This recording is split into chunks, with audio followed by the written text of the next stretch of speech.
Convido você a abrir a sua Bíblia em Romanos capítulo 9, dos versos 19 a 23. Romanos 9, 19 a 23. A soberania absoluta de Deus, a liberdade humana e as suas implicações. Diz assim o texto: Tu, porém, me dirás, de que se queixa ele ainda? Pois quem jamais resistiu à sua vontade? Quem és tu, ó homem, para discutires com Deus? Porventura pode o objeto perguntar a quem o fez, por que me fizeste assim? Ou não tem o oleiro direito sobre a massa, para do mesmo barro fazer um vaso para honra e outro para desonra? Que diremos, pois, se Deus, querendo mostrar a sua ira e dar a conhecer o seu poder, suportou com muita longanimidade os vasos de ira, preparados para a perdição, a fim de que também desse a conhecer as riquezas da sua glória em vasos de misericórdia, que para a glória preparou de antemão. Vamos orar mais uma vez.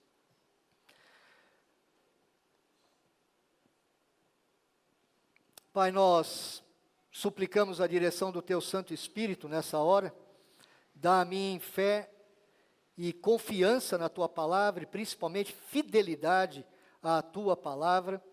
Dá a cada um de nós corações moldados pela graça do Senhor, para que essa palavra possa não só fazer sentido à nossa mente, mas possa transformar o nosso interior em direção a uma vida que honra e glorifica o Teu nome e obedece à Tua vontade.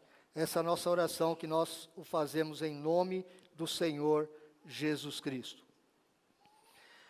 Eu já fiz a exposição desse texto, não vou fazer uma pregação expositiva, literalmente, porque já expus esse texto, já cobrimos esse texto de forma bem extensiva, mas eu quero alertar os irmãos hoje sobre algumas implicações importantes para a nossa vida.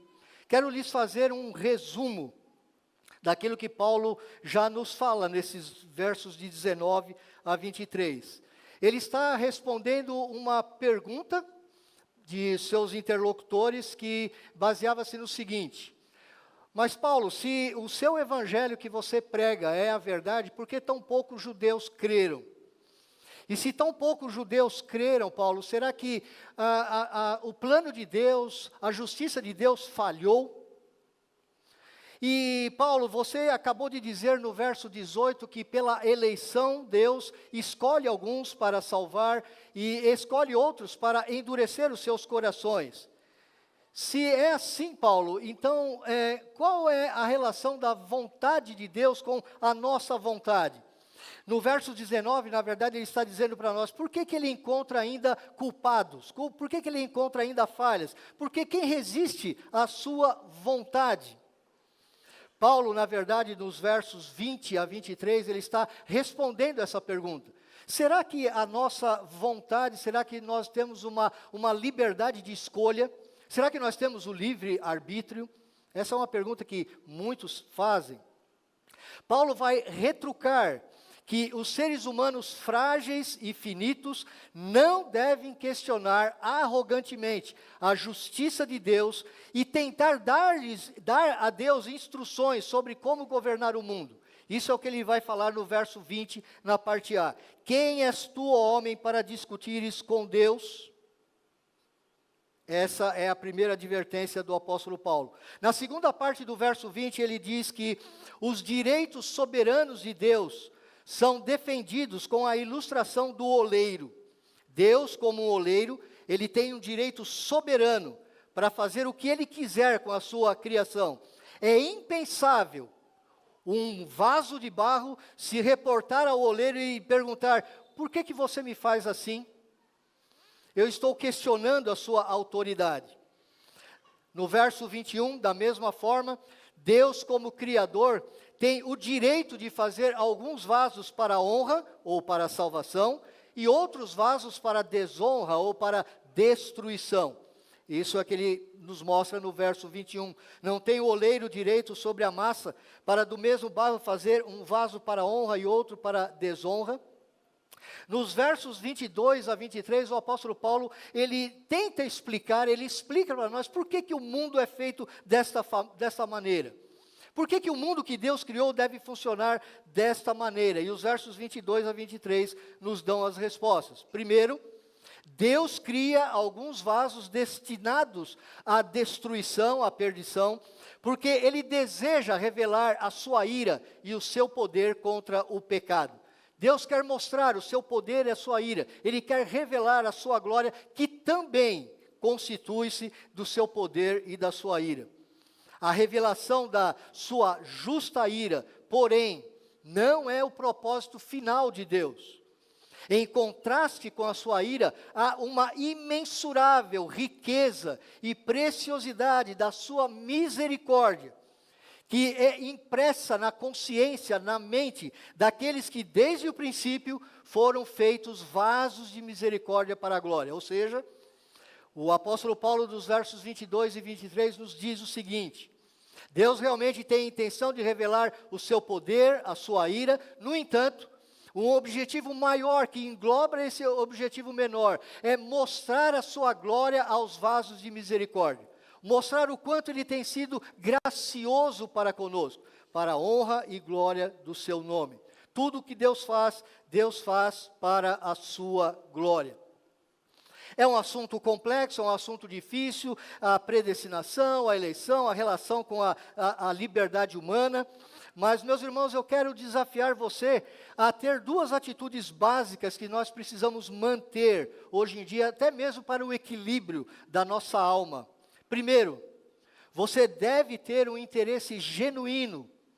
Você deve ter paixão e obediência a tudo o que Deus revela na sua palavra, mesmo essas verdades difíceis, árduas, complicadas de se engolir muitas vezes. Porque essa é a vontade de Deus para a nossa vida. Se Deus o revelou, é porque Ele quer que nós a entendamos. Em segundo lugar, nós devemos ter uma atitude de cultivar humildade.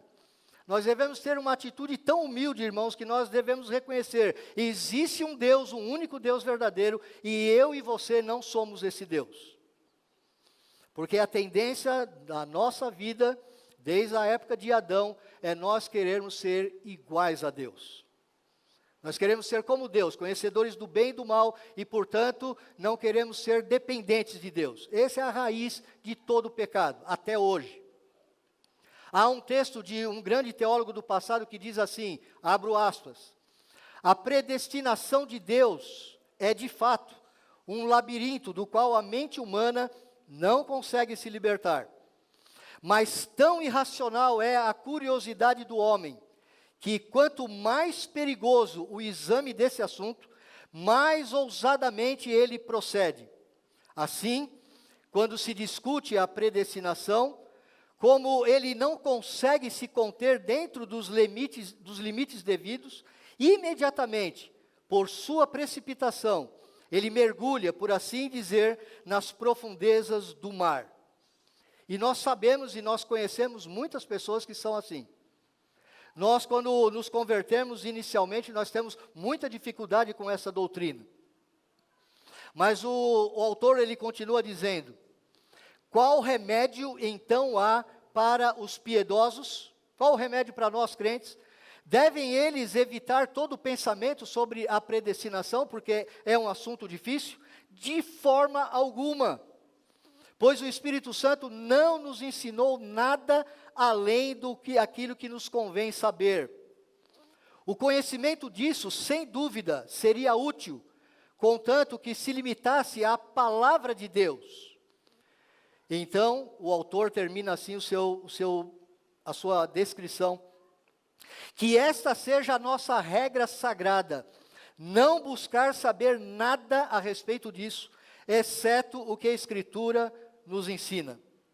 Quando o Senhor fecha a sua boca santa, devemos parar também no caminho para que não avancemos mais. Fecho aspas. Essa citação é de João Calvino, no século XVI. E, na verdade, Calvino ele está se utilizando, na verdade, de um ensino da Escritura que está em Deuteronômio 29, 29. As coisas encobertas pertencem ao Senhor nosso Deus, mas as coisas reveladas pertencem a nós e aos nossos filhos para sempre.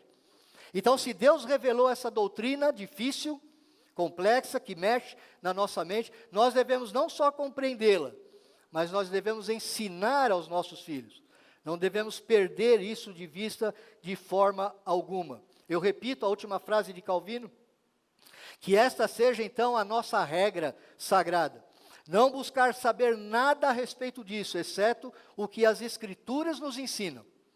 Quando o Senhor fecha a sua santa boca, também nós paremos no caminho, pois talvez não podemos ir mais, ou não possamos ir mais longe. O apóstolo Paulo, eu já lhes disse isso, ele está respondendo essa grande pergunta através da eleição divina. Ele vai falar no capítulo 9, verso 6 até o verso 29, ele está falando sobre a realidade da eleição divina. Ele também fala sobre a responsabilidade humana do capítulo 9, verso 30 até o final do capítulo 10. E a terceira resposta que o apóstolo Paulo dá a essa grande questão é: Deus é fiel. Deus se mantém fiel. Nós podemos crer na realidade da fidelidade de Deus. Deus não falha em hipótese alguma. O que eu queria falar agora com os irmãos é trabalhar um pouco essa questão do livre-arbítrio. É um conceito que às vezes nós pensamos que conhecemos e talvez não conheçamos tanto assim. Primeiro nós vamos considerar o verso 19, porque ele encontra ali uma censura à vontade de Deus. Nós encontramos pessoas que questionam a Deus. Em essência, esta objeção daquele interlocutor de Paulo diz que Deus não tem o direito de nos responsabilizar pelos nossos pecados, se aquilo que Paulo ensina for a verdade. Deixe-me apresentar 3 partes desta objeção. A primeira parte é a seguinte: Paulo, se você está ensinando então que Deus decide por livre e espontânea vontade de Deus quem deve receber misericórdia e a quem ele deve endurecer, se você está me dizendo isso então, Paulo, então significa que se isso é verdade, e é verdade por isso a interlocução, então a vontade de Deus ela determina o nosso destino, Paulo. Porque ele diz no verso 19, quem pode resistir à sua vontade? E essa vontade não é uma palavra comum na língua grega, ele significa o propósito deliberado de Deus. E resistir à sua vontade significa opor-se a Deus. Quem pode resistir à sua vontade? A resposta que Paulo não a dá no texto é ninguém, porque é uma pergunta retórica. Isso nos leva à terceira parte do argumento. Então a primeira parte, eu quero repetir com você. Paulo, se você ensina que Deus decide quem deve receber misericórdia e quem ele endurece, se isso for verdade, então a vontade de Deus é que determina o nosso destino. A terceira parte significa que Deus não tem o direito de nos culpar ou de nos julgar. É isso que o interlocutor de Paulo está levantando. Porque quem pode resistir à sua vontade? É essa pergunta que o apóstolo nos apresenta. Em outras palavras, como Deus pode nos culpar pelo nosso pecado, se Ele nos endurece, e pela nossa incredulidade, e se Ele não nos escolheu para crer? Muitas pessoas pensam assim a respeito dessa doutrina. É justo Deus nos responsabilizar quando Ele toma todas as decisões? Muitos abandonam essa grande doutrina da eleição e da predestinação, porque realmente não a compreendem. Essa objeção não é, deixe-me repetir isso, o que Paulo está ensinando. Não é isso que Paulo está ensinando. Na verdade, é uma grande perversão a qual Paulo está tratando. Ele diz, Paulo, em nenhum momento ensina que Deus faz as pessoas pecarem. Deus não faz ninguém pecar, Deus não cria o pecado nos seus corações, Deus não impede as pessoas de crerem. Charles Hodge, um grande expositor das escrituras do passado, ele diz o seguinte na sua teologia sistemática, abro aspas, não é doutrina bíblica que Deus primeiro torna os homens perversos. Observe essa expressão, Deus torna os homens perversos. Deus não faz isso. E depois os pune por sua perversidade. Em nenhum lugar a Bíblia ensina isso. Rod ensina. As Escrituras apenas afirmam que Deus permite que os homens, no exercício do seu próprio livre-arbítrio, pequem. E então os pune por seus pecados proporcionalmente à sua culpa. Ou seja, Deus não faz ninguém pecar. Deus simplesmente faz de nós, seres humanos, homens, agentes morais livres. Ele permite que você peque. Essa segunda objeção diz respeito ao livre-arbítrio. Essa é a essência do problema que Paulo está trabalhando aqui.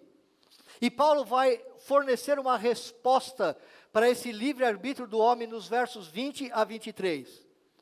Primeiro, meus irmãos, eu quero que você entenda essa questão do livre-arbítrio. Talvez muitos aqui julgam conhecer a resposta, portanto, meus irmãos, muitas vezes, o que acontece na verdade é que muitas vezes nós não sabemos a pergunta. Nós não temos conhecimento exatamente qual é a questão. O que Paulo está respondendo aqui, qual é a verdadeira questão? Até que ponto a vontade do homem é afetada pelo pecado original? Essa é a grande pergunta. Ou, você pode conhecer essa pergunta da forma mais comum, o homem tem livre-arbítrio? Se quisermos usar essa expressão, em que sentido devemos entendê-la? Em que sentido a vontade do homem é livre? Nós precisamos compreender esses termos, parecem fáceis, mas não são. Até nas nossas próprias palavras nós precisamos entender o que é livre, o que é vontade, porque isso pode obter vários sentidos. Nós precisamos de algumas definições. Primeiro, o que você quer dizer com vontade? O que é a vontade? A vontade é a faculdade da alma que faz escolhas. Jonathan Edwards, um grande pensador do passado, ele destacou que ela não se trata de um compartimento separado da alma, mas ela faz parte da nossa alma. A vontade significa a nossa mente escolhendo alguma coisa. A vontade não é uma parte do nosso ser separado do restante, ela faz parte interiormente do nosso ser. Ele descreve então a realidade de que, como somos feitos à imagem de Deus, a nossa mente tem capacidade de escolher. Foi assim que Deus nos criou, diferente de todos os outros animais. Quando dizemos que a capacidade da mente de escolher é livre, o que na verdade nós estamos querendo dizer? O que nós queremos dizer pela palavra livre? O que é realmente o livre-arbítrio? E nós temos ao longo da história 3 visões a respeito do que é o livre-arbítrio. A primeira visão é a chamada liberdade da indiferença. Lembre-se disso, liberdade da indiferença ou teoria da vontade neutra. R.C. Sproul, um grande servo do Senhor, morreu recentemente, ele define essa visão da seguinte forma: é a capacidade de fazer escolhas sem qualquer preconceito, sem qualquer inclinação ou disposição prévia. Em outras palavras, essa visão argumenta que tomamos decisões completamente livres de qualquer influência. É aquela teoria de que nós somos um papel em branco e que nós podemos escrever a nossa história livremente, sem nenhuma influência. E vocês sabem naturalmente que isso não é verdade. Quando nós somos crianças, nós temos alguma liberdade de escolha, mas os nossos pais têm uma liberdade de escolha maior que a nossa liberdade. Nós somos influenciados pelos nossos pais. Nenhum ser humano é livre a tal ponto de não receber influência de nada e de ninguém. Nenhum ser humano é uma página em branco que pode escrever a sua história livremente, autonomamente. Nunca existiu isso. A segunda visão, e essa é a visão preponderante no nosso evangelicalismo brasileiro, é aquilo que você mais ouve, é aquilo que você tem contato diariamente. Se você ver as mídias sociais, ver as pregações de muitos, estão pregando por aí nas igrejas. E você precisa conhecer isso. A segunda visão sobre o livre-arbítrio fala sobre a liberdade de escolha contrária. Essa visão ensina que a nossa vontade, ela foi realmente danificada pela queda. Eles reconhecem isso. Mas todo ser humano, sem exceção, ele é capaz ainda de cooperar com o Espírito Santo e escolher a Cristo. Nessa visão, ela permite que todo pecador, sem exceção, responda por si mesmo ao convite do Evangelho. Eu não preciso de nenhuma imposição do Espírito.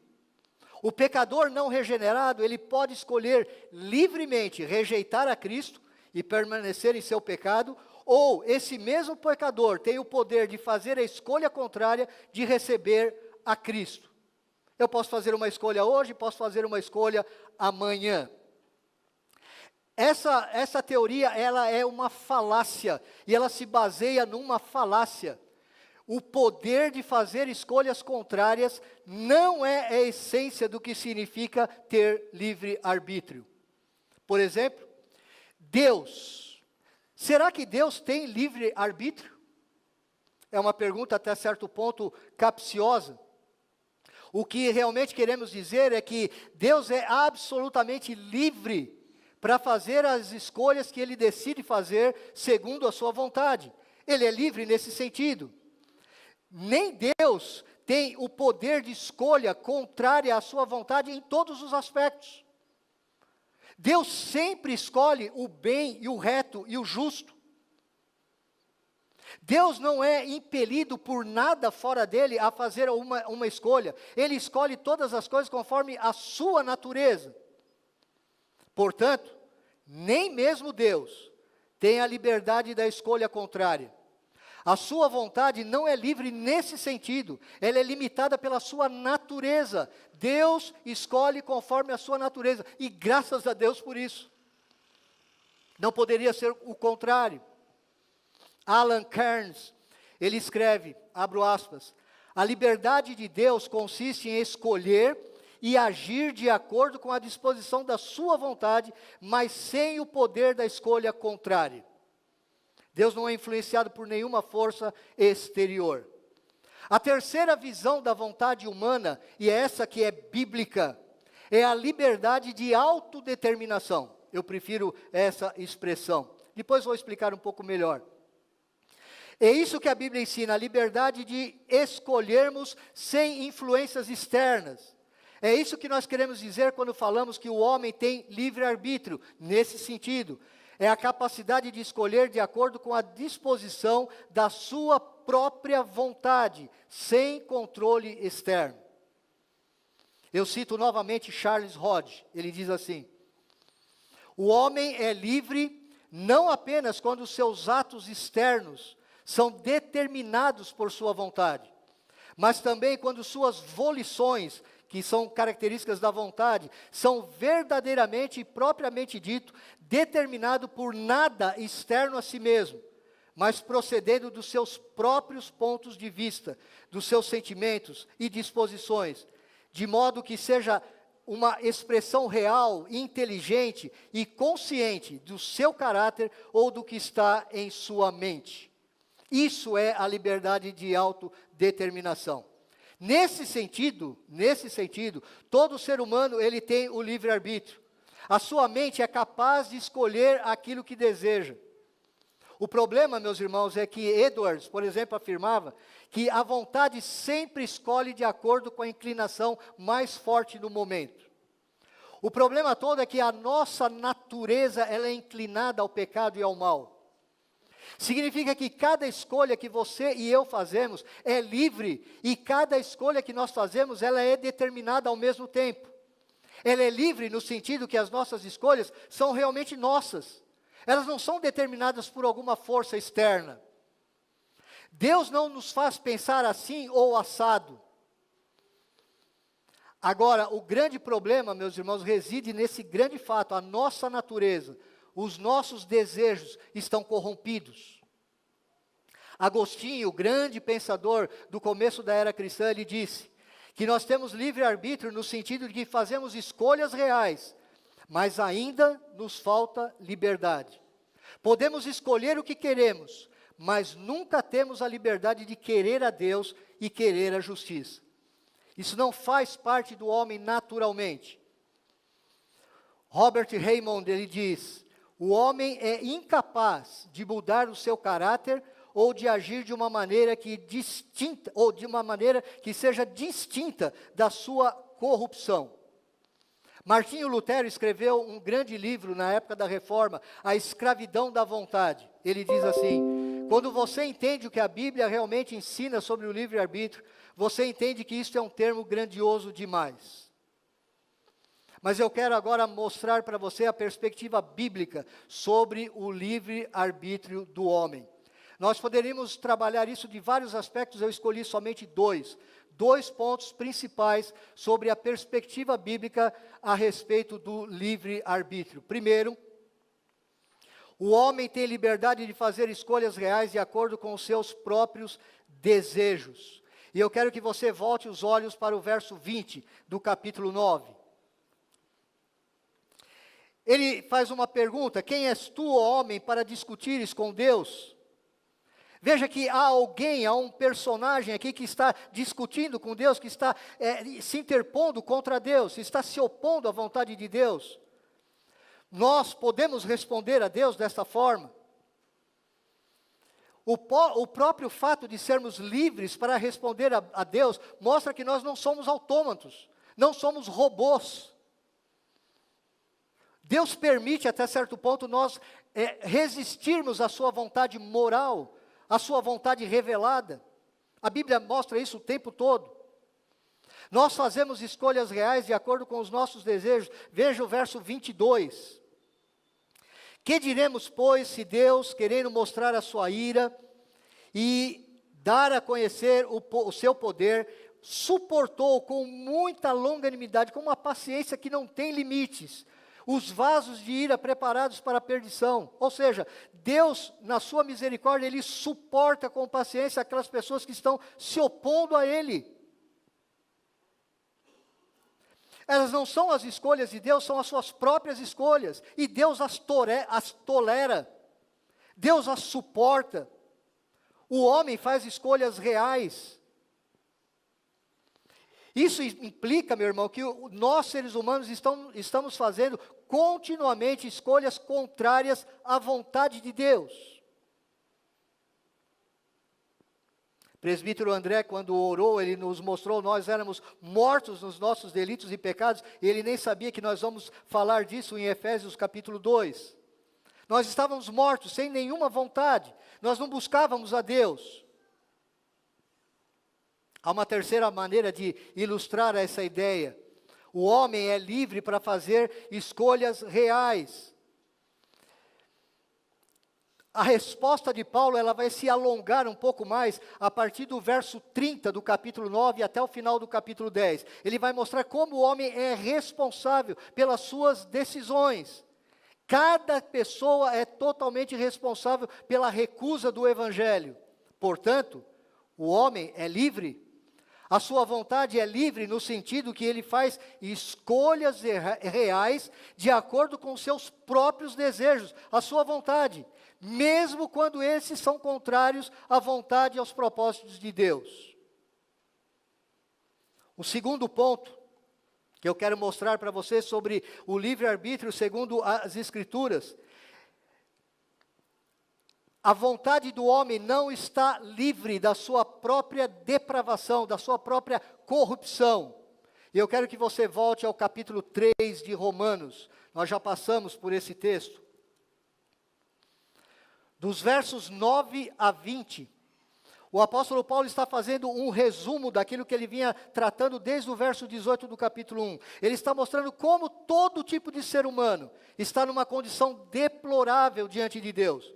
Pode ser judeu, pode ser religioso, pode ser filósofo, pode ser pagão. Todos, desde o verso 9 até o verso 20, estão debaixo de condenação. Não há um justo nenhum sequer. Se você observar na sua Bíblia, dos versos 10 até o verso 18, o seu texto na Bíblia em papel está deslocado, porque ele está mencionando textos do Antigo Testamento. O verso 10, por exemplo, ele vai dizer assim: não há nenhum justo, nenhum sequer. Não há quem entenda. O verso 11, logo a seguir, ele está dizendo, não há ninguém com a mente clara para decidir alguma coisa. Ninguém entende a Deus naturalmente. Ninguém entende a verdade de Deus.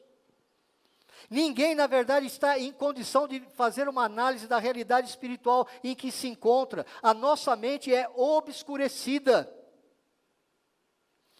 Ele continua dizendo que a nossa vontade é escravizada no verso 11. Não há quem entenda, não há quem busque a Deus. Não há ninguém que está buscando a Deus de forma honesta, sincera, justa. Ninguém busca verdadeiramente a Deus. Eu sei que na sua mente você pode estar me perguntando, mas Pedro, eu conheço um monte de gente sincera que está buscando a Deus. Eu conheço um monte de gente que está na religião errada, mas ele está sincero buscando a Deus. Não, meu irmão, ele não está. Ele está, na verdade, se refugiando em falsas religiões. Ele está, na verdade, fugindo do verdadeiro Deus. Porque o verdadeiro Deus, ele, num primeiro momento, ele nos incomoda.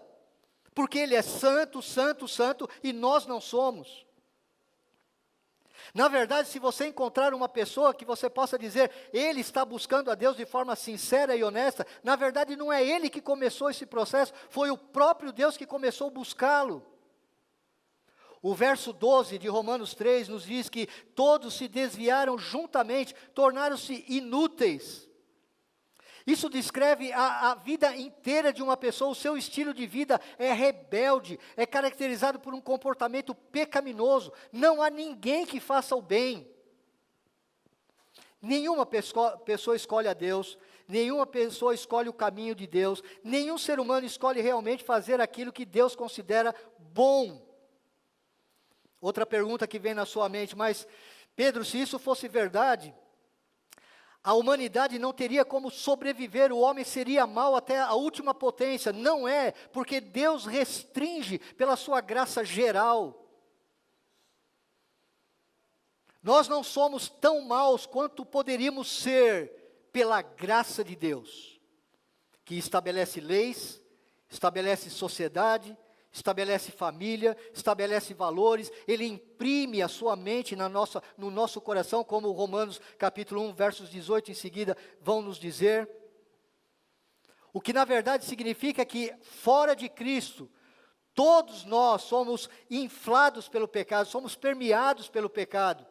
A nossa vontade não está livre da nossa depravação, da nossa natureza pecaminosa.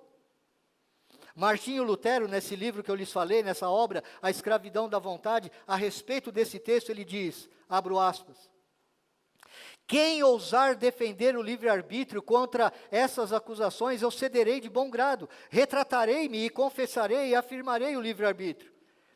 Em outras palavras, ele está lançando um desafio, vejam, tente chegar a esta passagem e provem-me que a vontade do homem é livre no sentido do que a maioria das pessoas entende por livre-arbítrio. Não como autodeterminação, mas como escolha contrária.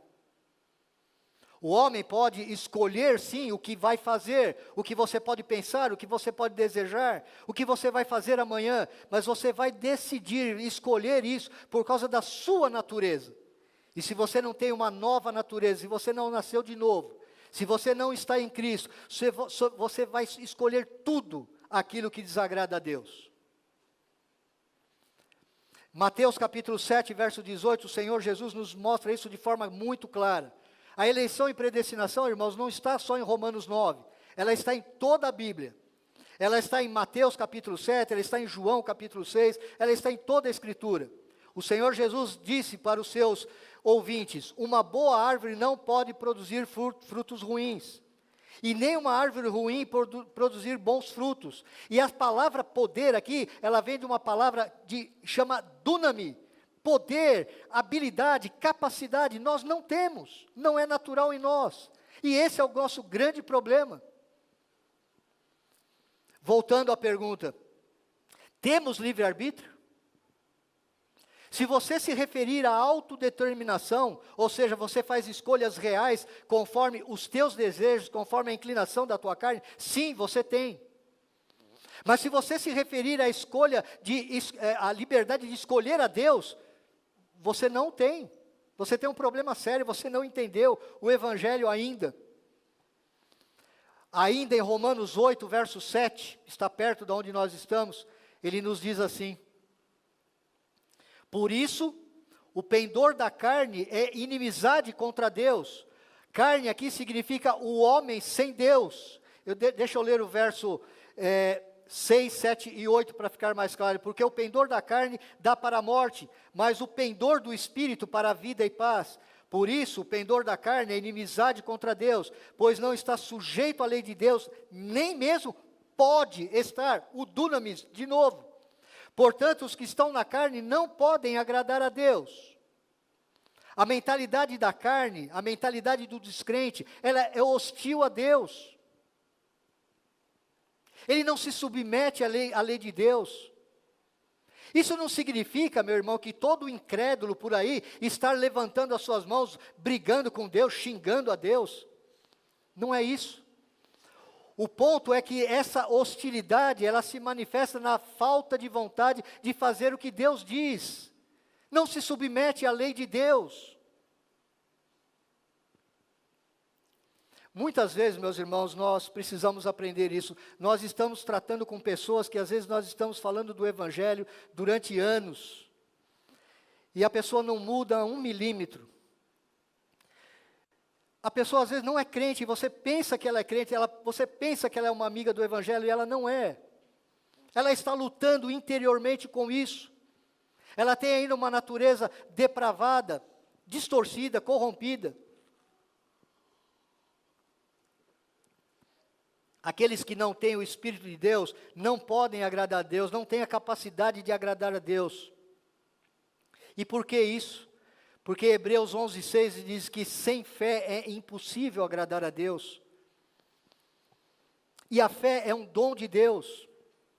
Por isso, eu já lhes disse isso por várias vezes, o apóstolo Paulo, em todo esse capítulo 9, quando fala de eleição e predestinação, ele não menciona a palavra fé uma única vez. Para que ninguém possa se corromper a mente e entender, mas eu tenho fé, a fé que você tem, meu irmão, é Deus que te deu, porque nem isso é próprio teu. João 6,44, o Senhor Jesus vai nos dizer que o homem não redimido, ele é tão depravado que ele não pode escolher a vir a Cristo para a salvação. Ninguém pode vir a mim se o Pai que me deu o trazer a mim. Ninguém pode ir a Cristo. Judeus religiosos encontravam o Senhor Jesus o tempo todo. Fariseus, como o reverendo Dario tem nos mostrado no Sermão do Monte, que às vezes tem um padrão moral até muito superior a nós. Mas eles não criam. E o Senhor Jesus constantemente dizia, porque o Pai não os trouxe. Aquele que vem a mim é porque o Pai o trouxe. Aquele que crê em mim é porque o Pai o convenceu disso. Se o Pai não te convencer, se o Pai não te levar a Jesus, você não vai por conta própria. A única maneira de uma vontade depravada, corrompida, decidir vir a Cristo, é que o Pai, de forma poderosa e irresistível, atraia essa pessoa para Cristo. Portanto, a vontade do homem é livre simplesmente para escolher o pecado, mas ela não é livre para escolher a Deus e o Evangelho. Romanos capítulo 1, verso 18, nós já passamos por esse texto. Ele diz que a ira de Deus se revela do céu contra toda impiedade e perversão dos homens. E logo a seguir ele vai dizer que esses homens, eles omitem a verdade de Deus, eles ignoram a verdade de Deus, eles tentam negar a realidade da sua presença, das suas revelações, eles suprimem a verdade, eles sufocam a verdade. Essa é a tendência natural de todo ser humano. No capítulo 2, verso 4 de Romanos, ele diz assim: você despreza as riquezas da sua bondade, da sua tolerância, da sua paciência, desconhecendo os propósitos da bondade de Deus. Ele pretende sim que você se arrependa. Mas por causa da sua teimosia, por causa do seu coração impenitente, você está acumulando ira para si mesmo, no dia da ira, da revelação do justo juízo de Deus. Como que os incrédulos reagem à demonstração do caráter de Deus, da bondade de Deus nas suas vidas?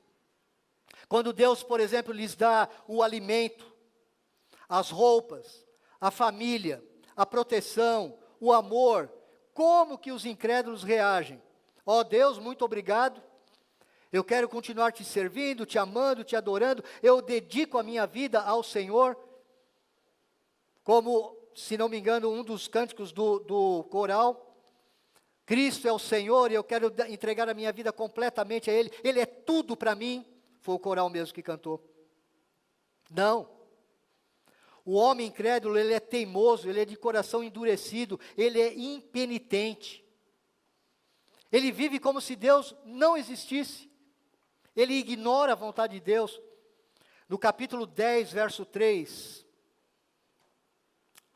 o apóstolo nos diz assim: portanto, desconhecendo a justiça de Deus, e procurando estabelecer a sua própria justiça, não se sujeitaram à justiça que vem de Deus. E ele está falando aqui de judeus que ouviram a respeito do Evangelho. Pessoas que foram expostas ao Evangelho até certo ponto e rejeitaram o Evangelho. Quantos que você conheceu assim? Não conheceram, não reconheceram a justiça de Deus, mas tentaram estabelecer a sua própria justiça. Essa é a tendência do nosso coração, meu querido. Nós tendemos a impor a nossa justiça no lugar da justiça de Deus. Nós nos recusamos a nos submeter ao caminho de salvação que Deus estabeleceu. Ainda no capítulo 10, verso 21, nos diz assim: quanto a Israel, porém, diz, Israel, o povo de Deus escolhido, lá na antiga dispensação, todo dia estendia as mãos a um povo rebelde e contradizente. Todo dia eu fiz um convite genuíno a um povo que é desobediente, obstinado. Essa é a resposta deles à verdade do Evangelho. Essa é a resposta de toda uma humanidade. A humanidade suprime a verdade, resiste à verdade, recusa-se a se submeter à verdade, desobedece à verdade. E por quê? Porque o ser humano sem Cristo, ele ama o pecado. Me digam, cada um de vocês, alguém por livre e espontânea vontade, à luz dessas passagens, pode escolher a Deus? E eu não mencionei todas as passagens da Escritura que tratam sobre isso. Nós não podemos. Nós temos livre-arbítrio para escolher o que desejamos, mas por nós mesmos jamais vamos escolher a Deus. A nossa única esperança é que Deus, Deus, exerça o livre-arbítrio de Deus e escolha nos salvar. Essa é a nossa única esperança, o Evangelho de Cristo. E eu sou obrigado a voltar ao capítulo 9. Eu já lhes disse isso de forma bem rápida, eu quero me demorar um pouco mais aqui. Por que o apóstolo Paulo não faz uma discussão filosófica aqui? Por que o apóstolo Paulo, na pergunta do seu interlocutor, ele não diz assim, bem, deixe-me dizer o seguinte, bem, o homem tem livre-arbítrio, mas não, ele não pode fazer isso, e ele é capaz de fazer aquilo. Ele não está fazendo, o apóstolo Paulo não está fazendo o que eu estou fazendo. Até agora eu fiz uma discussão, de certa forma, filosófica, baseado em textos das Escrituras, mas o apóstolo Paulo não fez isso.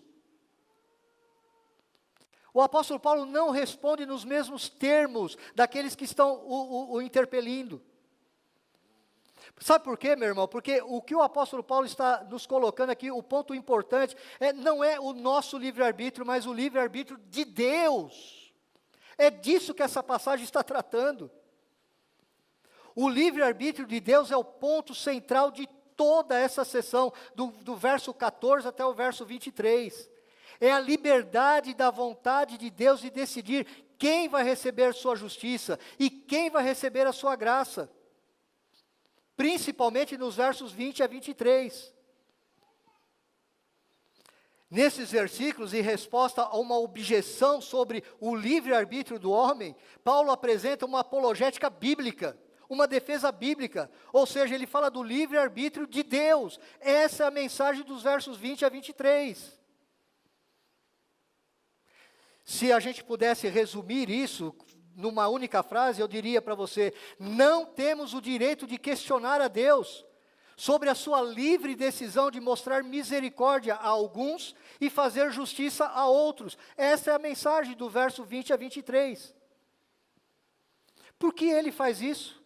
Porque Paulo não explica o que eu acabei de explicar para os irmãos sobre livre-arbítrio nessa passagem? Porque o nosso maior problema, meus irmãos, quanto a esse assunto da eleição e da predestinação, não é a questão do livre-arbítrio do homem, mas é porque nós temos uma visão distorcida do nosso Deus. Até mesmo muitos cristãos tendem a pular o capítulo 9 de Romanos, não gostam muito de ouvir sobre isso, porque esse capítulo revela o nosso caráter.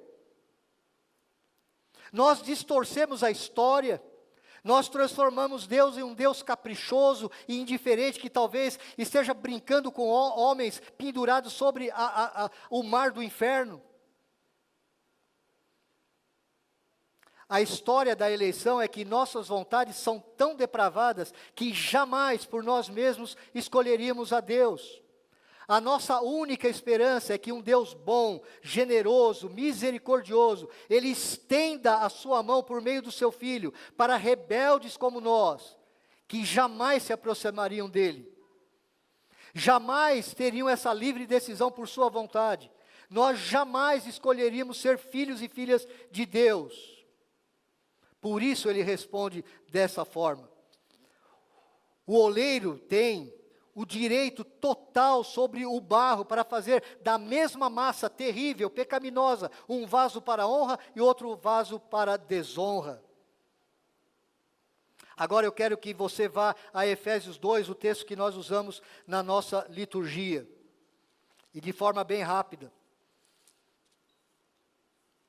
Eu quero mostrar como esse texto é paralelo a tudo aquilo que nós estamos trabalhando.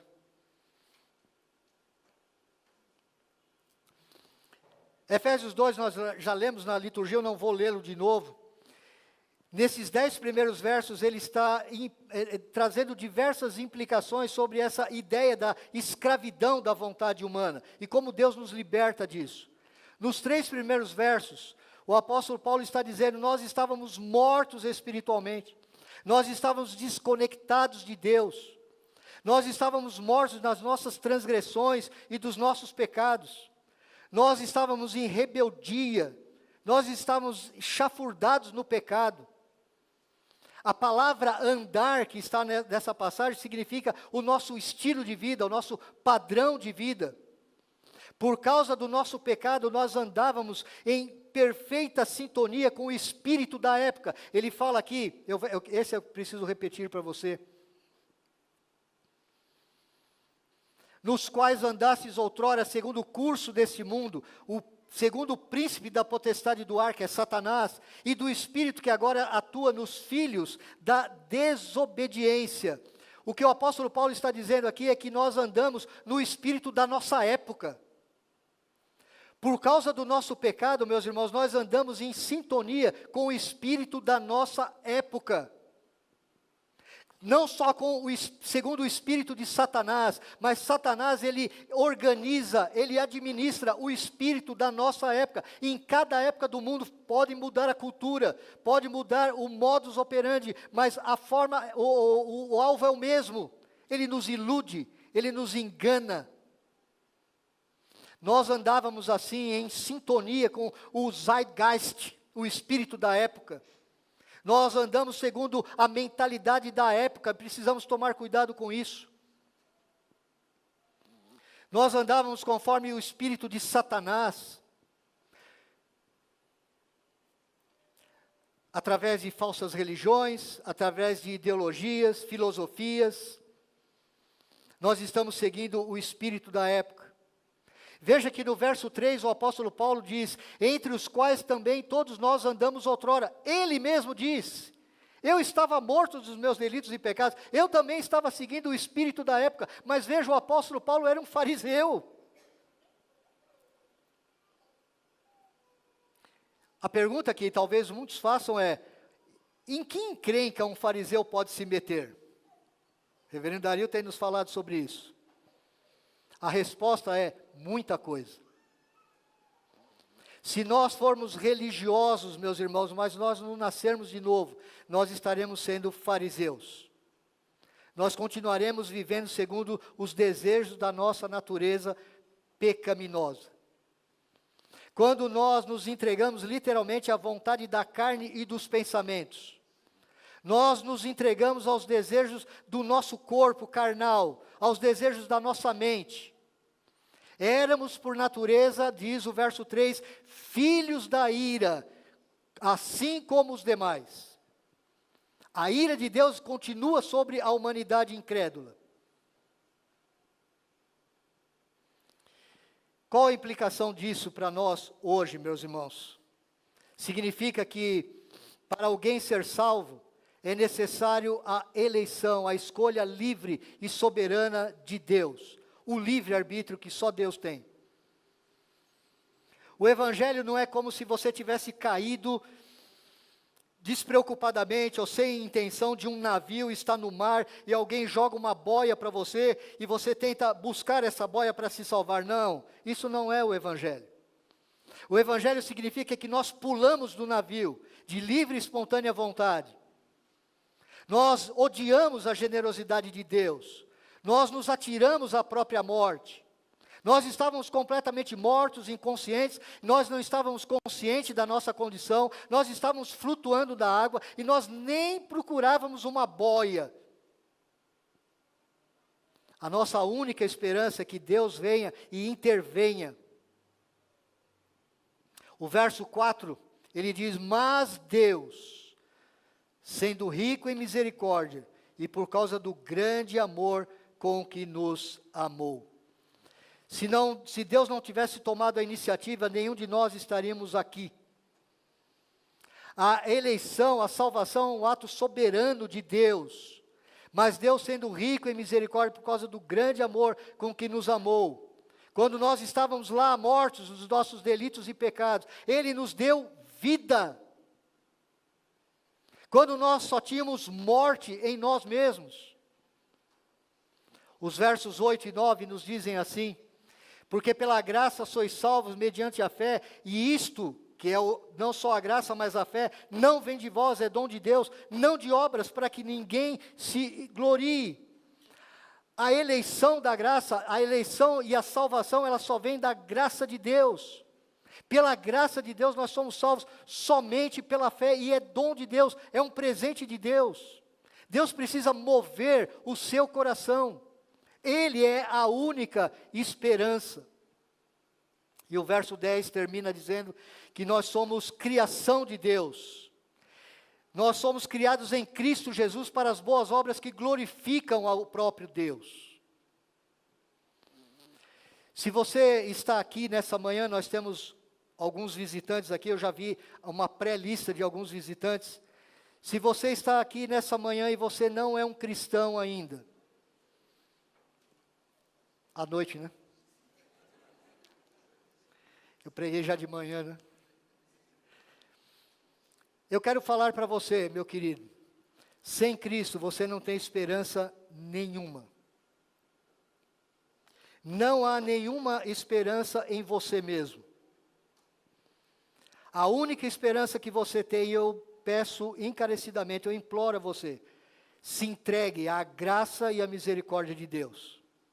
Clame a Deus, implore a Deus, para que Ele o salve da morte por meio de Jesus Cristo, seu Filho.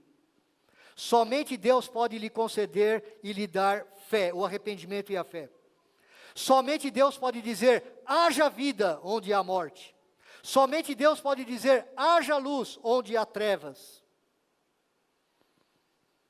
Que você seja como aquele personagem da parábola que Jesus conta em Lucas 18, daquele cobrador de impostos que vai ao templo e ele bate no peito, ele não tem coragem de levantar os olhos, e ele diz ao Senhor: Deus tem misericórdia de mim, ou ser propício a mim, pecador. Essa deve ser a sua oração hoje, se você se identifica com essa mensagem. E você que é cristão, meu irmão, você precisa compreender a importância da verdade sobre a escravidão da vontade.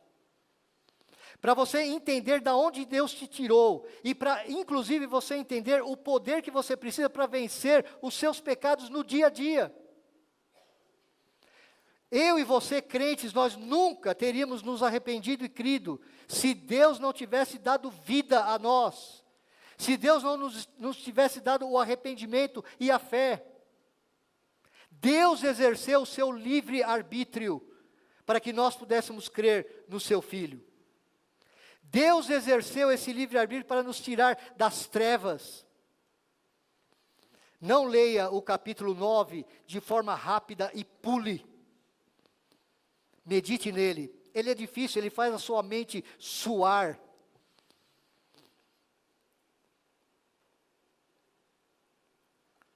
Se você dependesse de si mesmo, você jamais viria a Cristo.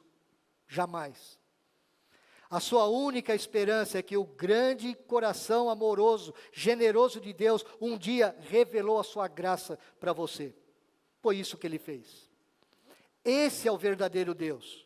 Esse é o Evangelho de Jesus Cristo revelado na sua palavra. Vamos orar.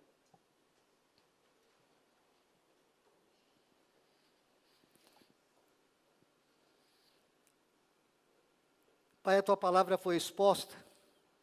E eu peço que o teu Espírito esteja fazendo a tua obra de convencimento dos corações. Nós oramos em nome de Jesus. Amém.